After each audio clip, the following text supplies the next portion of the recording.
بلاول بھٹو صاحب آپ تقریریں کرتے تھے, لمبی لمبی تقریریں کرتے تھے, بڑی ہم سمجھتے تھے کہ شاید آپ جمہوریت کے چیمپئن ہیں. آپ نے تو جمہوریت کا جنازہ نکال دیا ہے. پیپل پارٹی, مسلم لیگ نون اور ANP, یہ انہوں نے تینوں پارٹیوں نے عوام کے حقوق پہ ڈاکہ ڈالا ہے. انہوں نے عوام کو عوام کے خلاف جو ہے نا اس قسم کے قانون کیا ہے. انشاءاللہ ہم ان کا گھیراؤ کریں گے, عوام کے پاس جائیں گے. یہ عوام کے پاس نہیں جا سکے گا انشاءاللہ تعالی. یہ دیکھیں گے. ہم یہ اعلان کرتے ہیں کہ اس امینڈمنٹ کے خلاف جس نے عدلیہ کی کمر توڑ دی ہے, مجھے بتائیں اگر کسی کو اس وقت عدلیہ کو جس طرح مفلوج کیا گیا کہ اگر اس کی ججز کی ٹرانسفر ہوگی اور اس کی ججز جو ایک جگہ دوسری کون انصاف دے گا؟ عدلیہ کے اوپر جس طرح ٹیک کیا گیا, میں سمجھتا ہوں کہ کون انصاف دے گا, کیونکہ اس کو اگر یہ احساس ہوگا کہ اسلام آباد کے ججز سندھ میں جائیں گے یا سندھ کی ججز بلوچستان میں جائیں گے تو کون انصاف دے گا؟ آپ نے عدلیہ کو مفلوج کیا, انصاف کے نظام کو مفلوج کیا. دوسرے بھی میں دیکھیں اسپیکر صاحب اس طرح نہیں ہے. میں اور دلچسپ بات یہ ہے کہ آئینی بینچ کا جو چیف جسٹس ہے وہ کون منتخب کرے گا؟ وزیر اعظم منتخب کرے گا. اور وزیر اعظم منتخب کرے گا تو کیا وہ عوام کو انصاف دے گا؟ کیا وہ اپوزیشن کو انصاف دے گا؟ کیا اس طرح بھی کوئی ہوتا ہے, کوئی ایگزیکٹو بھی اس قسم کی عدلیہ کی اپوائنٹمنٹ کرتی ہے؟ یہ تو بہت شرم کی بات ہے, یہ تو بہت افسوس کی بات ہے. یہ تو بالکل سمجھنے سے قاصر ہے. پوری دنیا کیا سوچے گی کہ کس قسم کی عدلیہ ہے. اور پھر وہ جج صاحب جو بیٹھے گا, جو آئینی بینچ کا چیئرمین ہوگا, جو چیف جسٹس ہوگا, اس سے کیا انصاف کی توقع ہوگی؟ آپ مجھے بتائیں کہ مجھے انصاف کی ضرورت ہوگی تو میں کدھر جاؤں گا؟ یہ تو جنگل کا قانون بن گیا, یہ تو جنگل کا قانون بن گیا. مجھے بتاؤ کدھر جائیں گے ہم؟ ہمارے انصاف کے لیے کون سا راستہ رہ گیا؟ میرے خیال میں ہمارے پاس ایک ہی راستہ رہ گیا ہے کہ ہم اب انٹرنیشنل جو عدالت ہے ادھر جائیں گے. انٹرنیشنل بس اب پوائنٹ آف آرڈر پہ اتنا ہی ہے. اب نور عالم صاحب بولنا چاہ رہے ہیں اور دوسرے جی وائنڈ اپ کریں. اسد قیصر صاحب آپ اتنے سینئر, اتنی بڑی امینڈمنٹ لے کے آ رہے ہیں. میں یہ کہتا ہوں جی کہ جی ان سے کہنا چاہتا ہوں کہ تم نے پاکستان کی تاریخ کا سب سے بدترین فیصلہ کیا ہے. یہ پارلیمنٹ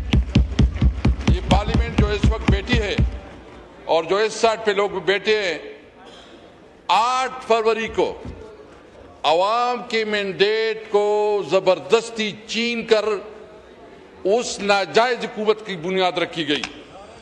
یہاں جو اس حکومت بیٹھی ہے اس کے پاس نہ مارل اتھارٹی ہے, نہ اس کے پاس لیگل اتھارٹی ہے, نہ عوام کے منتخب نمائندے ہیں.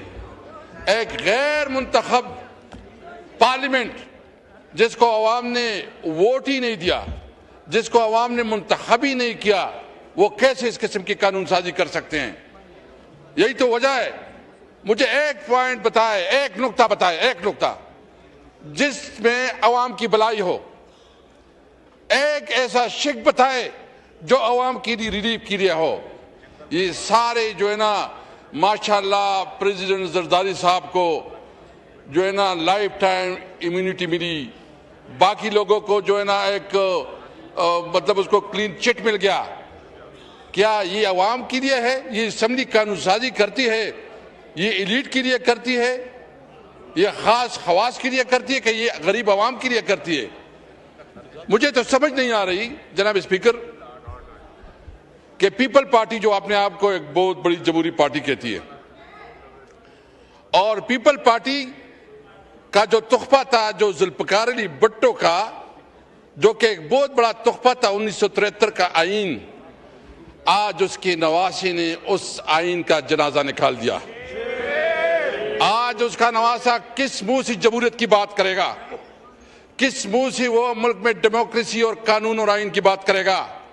کس منہ سے وہ آئین اور ملک میں عوام کے حقوق کی بات کرے گا؟ اس کی اپنی اس کا نانا ذوالفقار علی بھٹو نے 2/3 میجارٹی اس کے پاس تھی. میں اس کو یاد دلانا چاہتا ہوں کہ ذوالفقار علی بھٹو کے پاس 2/3 میجارٹی تھی، ایک چھوٹا سا اپوزیشن، اس کے باوجود اس نے تمام اپوزیشن کو ساتھ ملایا، کنسنسس ڈیولپ کی، اور ایک یونانیمس، اور خاص کر تمام جتنے بھی مختلف مکتب فکر کے لوگ تھے، ان کو مختلف سیاسی نقطہ نظر کے لوگ تھے، سب کو ملا کے اس قوم کو سب سے بڑا تحفہ دیا 1973 کا آئین۔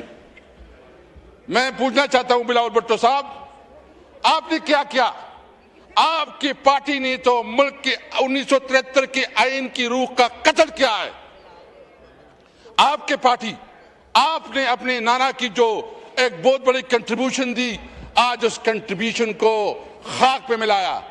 اگر ذوالفقار علی بھٹو آج زندہ ہوتے تو وہ کیا کہتے؟ اس کا میں احترام کرتا ہوں اپنے بزرگوں کا۔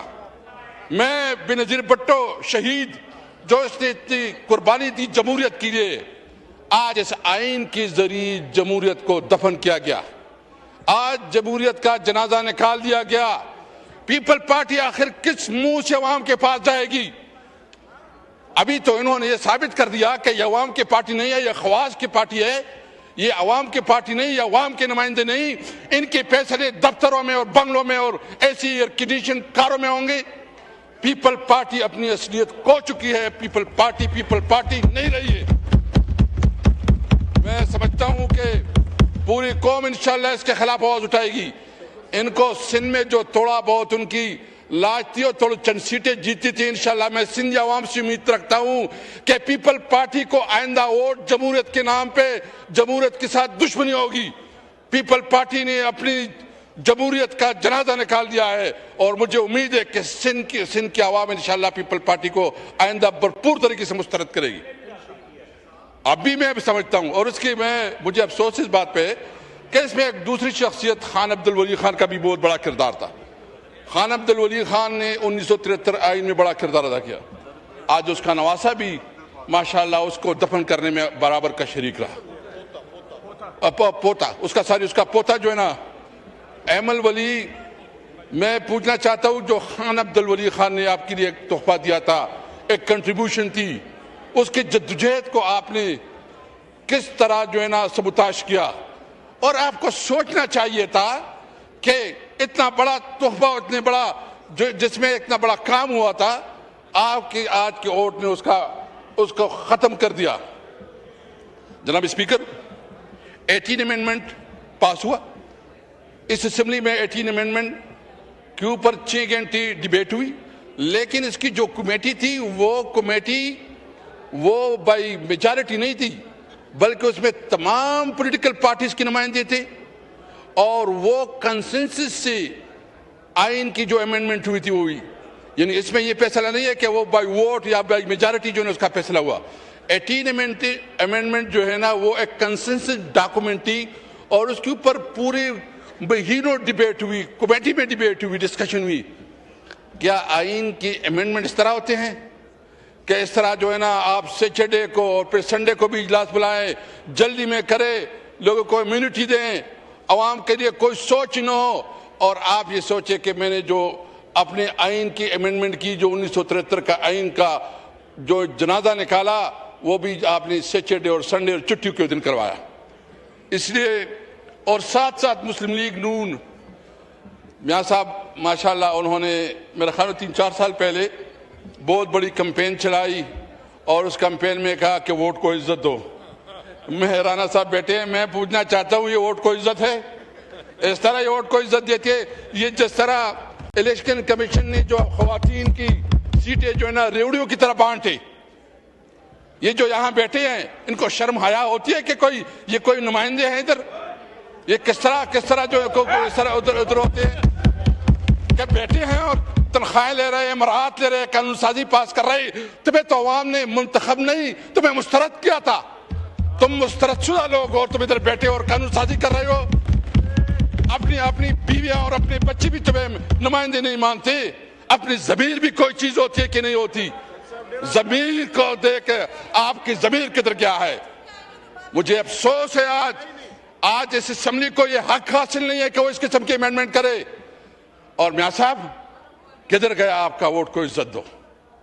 آپ کے ووٹ کی عزت میں 26ویں آئینی ترمیم میں جس طرح ہماری ویمنوئز کی چادر اور چادی والی پامال کی گئی، خواتین اور بچوں کو اٹھایا گیا، اربوں روپے تقسیم کی گئی، اور اس طرح ایک جھوٹی طریقے سے جو ہے نا یہاں امینڈمنٹ لا کے عدلیہ کو مفلوج کیا گیا، عدلیہ کی جو تھوڑا بہت انصاف کا توقع تھا وہ ختم کیا گیا۔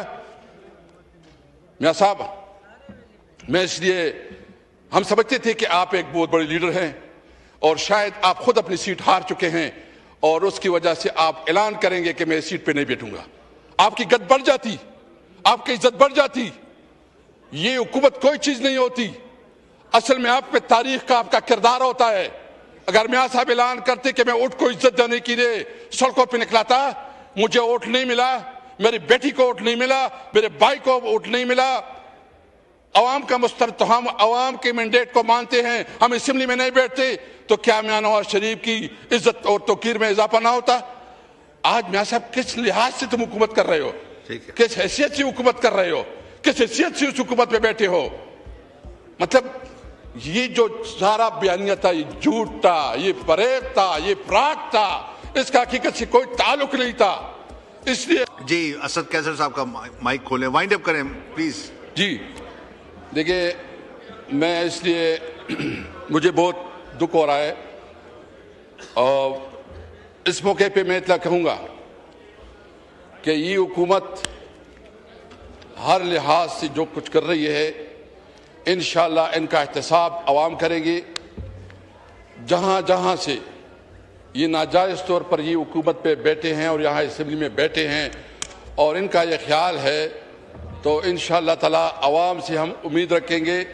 محمود جگزی صاحب ہمارے الائنس کے مشر ہیں اور انشاءاللہ اس کے خلاف ہم بھرپور رائے عمل دیں گے۔ ہم نے پورے پاکستان میں اس کے خلاف احتجاج ریکارڈ کرنا ہے، اور وہ بھی ہم مشورہ سے ایک ڈیٹ طے کریں گے کہ اس طرح ظلم کا نظام نہیں چل سکتا۔ اس موقع پہ میں صرف اتنا کہوں گا کہ اس وقت جو ہمارے صوبے میں صورتحال ہے، ہم نے 12 تاریخ کی امن کا ایک جرگہ بھی بلایا ہے، اور ہمارا بنیادی مقصد یہ ہے کہ اس وقت جو پالیسیاں ہیں، جو ہماری فارن پالیسی ہے، ہماری فارن پالیسی بھی اس اسمبلی کے اندر ڈیبیٹ ہونی چاہیے، پراپر اس کے اوپر ڈسکشن ہونی چاہیے، تاکہ صحیح معنوں میں عوامی پالیسی سامنے آ جائے۔